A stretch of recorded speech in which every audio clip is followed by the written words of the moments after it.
नमस्ते दोस्तों। आज हम बात करेंगे पासपोर्ट पर बेटे ने ड्राइंग कर दी बनी घटना पे। सुबह की हल्की ठंडक अभी पूरी तरह गई भी नहीं थी और दिल्ली की सड़कों पर रोज की तरह भागदौड़ शुरू हो चुकी थी। लेकिन उस घर के भीतर एक अलग ही उत्साह था, ऐसा उत्साह जो महीनों की मेहनत, सपनों और इंतजार के बाद जन्म लेता है। रमेश शुक्ला आज बहुत खुश थे। शहरों पर एक अलग से चमक थी, आंखों में आत्मविश्वास और मन में संतोष, क्योंकि आज उनकी जिंदगी की पहली इंटरनेशनल ट्रिप थी। 23 साल की नौकरी, अनगणित ओवरटाइम, छुट्टियों, छोटी बच्चों की जरूरतों के पहले रखा और आज जाकर कंपनी ने उन्हें सिंगापुर की ऑफिशियल मीटिंग के लिए भेजा था। वह सिर्फ एक ट्रिप नहीं थी, यह उनके संघर्ष की पहचान थी, उनकी काबिलियत की मुहर थी।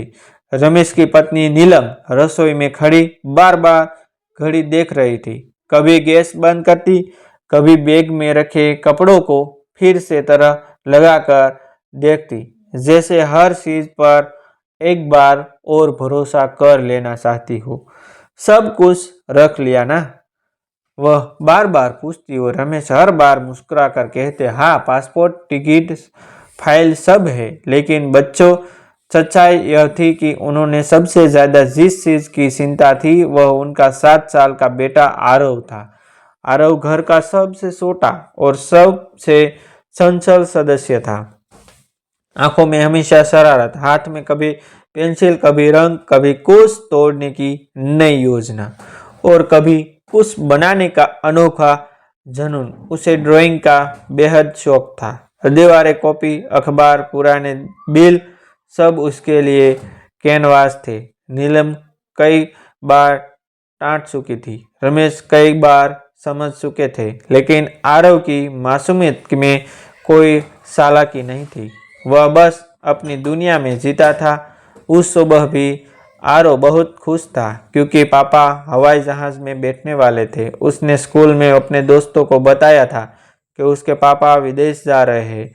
उसने कल्पना कर ली थी कि पापा लौटकर उसके लिए खिलौना, जहाज लाएंगे, चॉकलेट लाएंगे और शायद कोई बड़ा सा रोबोट भी। वह बार बार रमेश के आसपास घूम रहा था, कभी उनके सूटकेस को छूता, कभी जैकेट पहनकर आईने में खुद को देखता और कभी मेज पर रखे पासपोर्ट को उलट पलट कर देखता। नीलम ने पासपोर्ट को मेज पर रखते हुए कहा था, आरव, मुझे मत सुना, यह बहुत जरूरी चीज है। और आरव ने सिर हिलाकर हाँ तो कह दिया था। लेकिन बच्चों की हाँ और बड़ों की हाँ में फर्क होता है। रमेश बाथरूम में तैयार हो रहा थे, नीलम रसोई में चाय बनाने चली गई थी और कुछ ही मिनटों के लिए घर में एक सन्नाटा सा गया। वही सन्नाटा जो अक्सर किसी बड़ी कहानी की शुरुआत बनता है। आरुण ने मेज पर रखा पासपोर्ट उठाया। उसके कवर का गहरा रंग उसे बहुत पसंद आया। उसे लगा जैसे वह सिर्फ खास शख्स बुक को हो। उसने पासपोर्ट खोला, अंदर की तस्वीर देखी, पापा की फोटो उसे बहुत गंभीर लगी। उसने सोचा, पापा ऐसे क्यों लिखते हैं? और बिना किसी डर, बिना किसी बुरे इरादे के उसने पासपोर्ट के पहले पन्ने पर अपनी पेंसिल चला दी। पहले आंखों के पास 2 बड़े गोल घेरे बनाए, फिर मूछें लंबी कर दी, माथे पर तिल लगा दिया और नीचे एक छोटा सा दिल बना दिया। उसे बहुत मजा आ रहा था, वह हंस रहा था। उसे लग रहा था कि वह पापा को और अच्छा बना रहा है। जब नीलम वापस आई तब तक आरव ड्राइंग पूरी कर चुका था और पासपोर्ट को वहीं रखकर अपने खिलौनों में लग गया था। नीलम ने एक नज़र पासपोर्ट पर डाली, लेकिन शायद जल्दी में या आदत के कारण उसने ध्यान नहीं दिया। रमेश बाहर आए, चाय पी, बेटे को गले लगाया, माथे पर चुंबन किया और बोले, पढ़ाई ठीक से करना, मैं जल्दी लौट आऊँगा। आरव ने कहा, पापा, मेरे लिए बड़ा सा हवाई जहाज लाना। रमेश हंस पड़े। कैब आ चुकी थी, सूटकेस उठाया गया, नीलम ने आरती उतारी। रमेश ने घर से निकलते वक्त पीछे मुड़कर देखा। वह दृश्य उनके दिल में बस गया। नीलम दरवाजे पर खड़ी थी और आरव हाथ हिला रहा था। रमेश को क्या पता था कि यह हाथ हिलाना याद बनकर रह जाएगी। एयरपोर्ट की समक्ष और अनआउट में सब रमेश के लिए नया था। उन्होंने चेक इन किया, सिक्योरिटी की लाइन में खड़े हुए और फिर वह पल आया जब इमिग्रेशन काउंटर पर अधिकारी ने उनका पासपोर्ट लिया। कुछ सेकंड तक सब सामान्य था। अधिकारी ने पासपोर्ट खोला, पन्ने पलटे और अचानक उसकी बेहोतन गई। उसने ऊपर देखा, फिर पासपोर्ट को ध्यान से देखा, फिर रमेश की तरफ देखा। ये क्या है? अधिकारी ने सख्त आवाज में पूछा। रमेश को समझ नहीं आया। उन्होंने कहा जी। अधिकारी ने पासपोर्ट का वह पन्ना दिखाया जिस पर आरव की मासूम ड्राइंग बनी थी। रमेश के चेहरे का रंग बदल गया। दिल जैसे एक पल के लिए रुक गया सा गया। उन्होंने पहली बार ध्यान से देखा।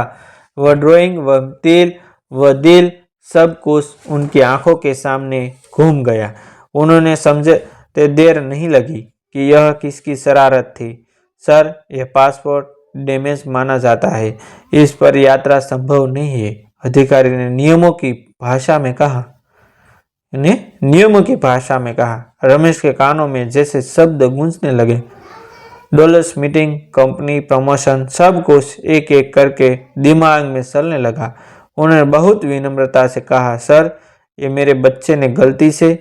लेकिन अधिकारी ने सिर हिला दिया। मैं समझता हूँ, लेकिन नियम सबके लिए समान है।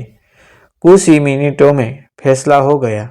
उनकी इंटरनेशनल ट्रिप कैंसिल कर दी गई। उन्होंने पासपोर्ट ऑफिस जाकर नया पासपोर्ट बनाने की सलाह दी गई। रमेश बाहर आया। एयरपोर्ट की वह चमक अब उन्हें चुभ रही थी। उन्होंने अपनी पत्नी को फोन किया। आवाज भारी थी। नीलम ने जैसे ही बात सुनी, घबरा गए। क्या हुआ? उसने पूछा और रमेश ने सिर्फ इतना कहा, मैं घर आ रहा हूँ। मैं अभी घर आ रहा हूँ। घर लौटते वक्त कैब की खिड़की से बाहर देखते हुए रमेश के मन में तूफान चल रहा था। गुस्सा, निराशा, हताश, सब कुछ एक साथ। लेकिन इन सब के बीच जब उन्होंने आरव का चेहरा याद आया, उसकी हंसी, उसकी मासूम आंखें, तो उनके होठों पर हल्की सी मुस्कान आ गई। उन्होंने खुद से कहा, ट्रिप फिर मिल जाएगी, पासपोर्ट फिर बन जाएगा, लेकिन अगर आज मैंने अपने बच्चे की मासूमियत को तोड़ दिया तो वो कभी वापस नहीं आएगी। जब वे घर पहुंचे, दरवाजा खोलते ही आरव दौड़कर उनके पास आया। पापा आ गए? उसकी आंखों में कोई डर नहीं था, कोई अपराध बोध नहीं था, सिर्फ प्यार था। रमेश ने उसे गोद में उठा लिया। नीलम की आंखों में आंसू थे। वह डर रही थी कि अब क्या होगा, लेकिन रमेश ने उसे भी देखा और मुस्कुराते हुए कहा, कोई बात नहीं, हम साथ हैं। आरव ने मासूमियत से पूछा, पापा हवाई जहाज नहीं ला गए? रमेश ने उसके बाल सहजाते और कहा, नहीं बेटा, पापा यही रहेंगे कुछ दिन। आरव खुश हो गया। उसने तालियां बजाई और वही पल रमेश के दिल में हमेशा के लिए दर्ज हो गई। रमेश शुक्ला के जीवन में वह दिन एक अजीब मोड़ लेकर आया था। जिस दिन विदेश जाने का सपना टूट गया, उसी दिन उन्हें एहसास हुआ कि सपनों से भी बड़ी कुछ सच्चाइयाँ होती है। घर लौटने के बाद वातावरण कुछ समय तक भारी रहा। नीलम बार बार खुद को दोष देती रही कि उसने पासपोर्ट पर ध्यान क्यों नहीं दिया। उसकी आंखों में डर था कि कहीं रमेश का धैर्य टूट न जाए, लेकिन रमेश चुप थे। वह चुप्पी गुस्से की नहीं थी, बल्कि आत्ममंथन की थी। उन्होंने सोचा कि अगर उस पल उन्होंने एयरपोर्ट पर हंगामा किया होता, तो बच्चे को दोषी ठहराया होता, तो शायद उन्हें सुकून नहीं मिलता। लेकिन आज जब वह अपने बेटे को अपने सामने खेलते हुए देख रहे थे, तो दिल अजीब सी शांति से भर रहा था। आरव को अभी भी यह समझ नहीं थी कि उससे कोई बहुत बड़ी गलती हो गई है। उसके लिए तो पासपोर्ट सिर्फ एक कागज था और ड्राइंग उसका खेल। लेकिन जब उसने देखा कि पापा घर पर ही है और रोज की तरह उसे स्कूल छोड़ने जा रहा है, तो वह बहुत खुश था। रास्ते में उसने मासूमियत से कहा, पापा, अगली बार मैं आपकी फोटो और अच्छी बनाऊंगा।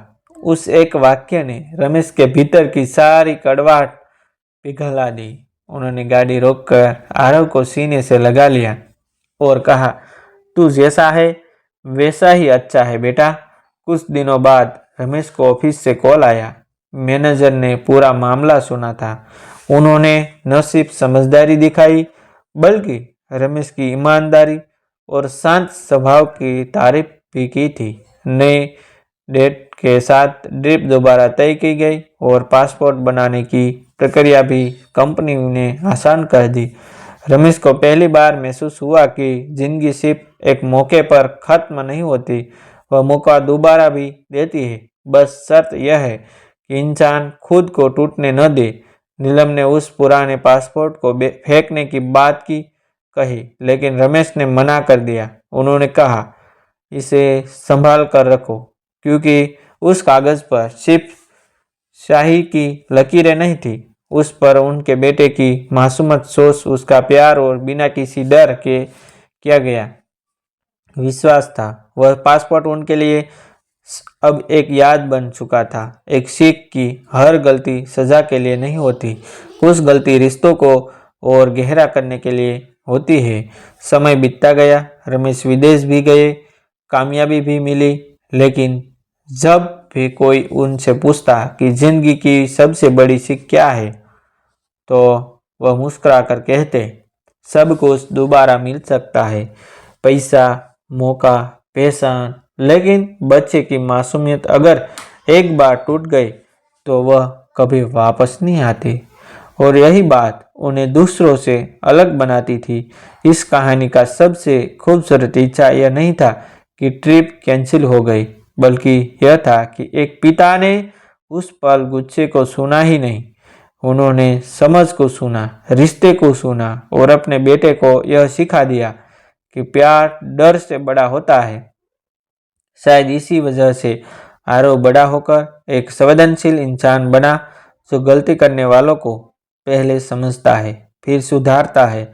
और यही है इस कहानी का सत्य कि जिंदगी में कुछ कागज कट सकते हैं, कुछ योजनाएं रद्द हो सकती है, लेकिन अगर दिल सुरक्षित रहे तो हर सफर दोबारा शुरू हो सकता है।